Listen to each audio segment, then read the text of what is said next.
there lived a small group of people called Pilgrims. The Pilgrims were unhappy because the King of England would not let them worship God in their own way.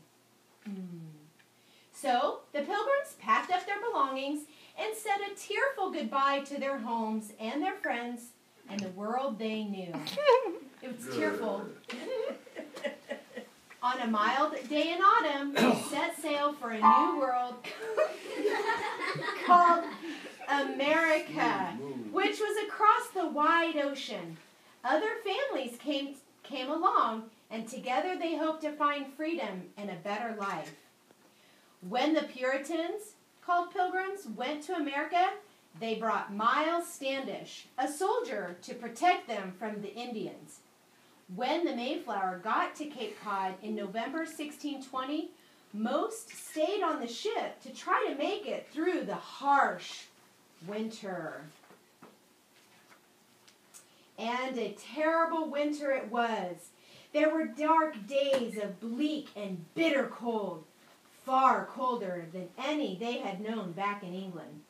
Snow and sleet and high winds battered the common house they had built for themselves. The Pilgrims huddled together for warmth, and they tried to survive on stale food and from the long voyage. Many of them became sick and died.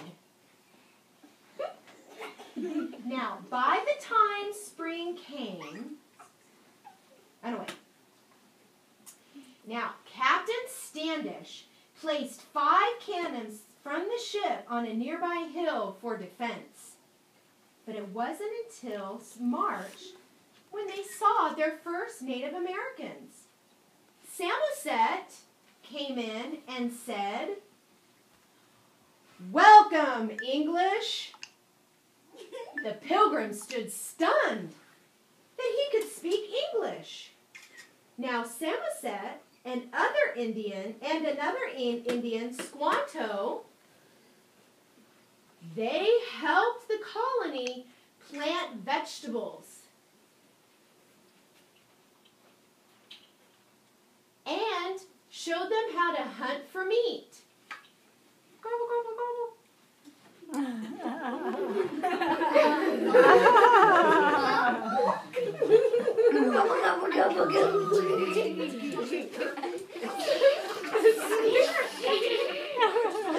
That poor turkey. Turkey bird. Now, a few days later, the chief came in. Chief Massasoit came in. And okay, Kayla, that's enough. Chief Massasoit signed a peace treaty with the colony that lasted 50 years. And this peace treaty said, "We will not harm you, and you will not harm us." Now, when autumn came, the Pilgrims rejoiced over their harvest, and they had bright ears of corn and fat pumpkins, peas, beans, delicious squash, and green herbs.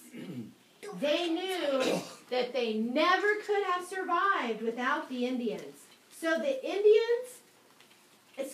Pilgrims invited the Indians to join them in a feast. Hey, that's my hat. 90 Indians came. For 3 days and nights, the Pilgrims and the Indians ate and drank and danced and played together.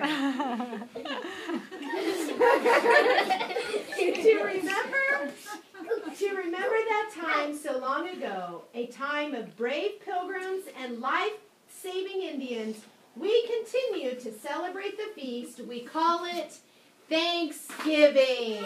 Yay. Praise the Lord for Thanksgiving. Wonderful. But no, we had to take pictures. Everybody line up and let's take pictures. Yeah, I need to get a picture of that turkey. Oh, turkey gobbler, you're cute. I'm sorry. That's probably about the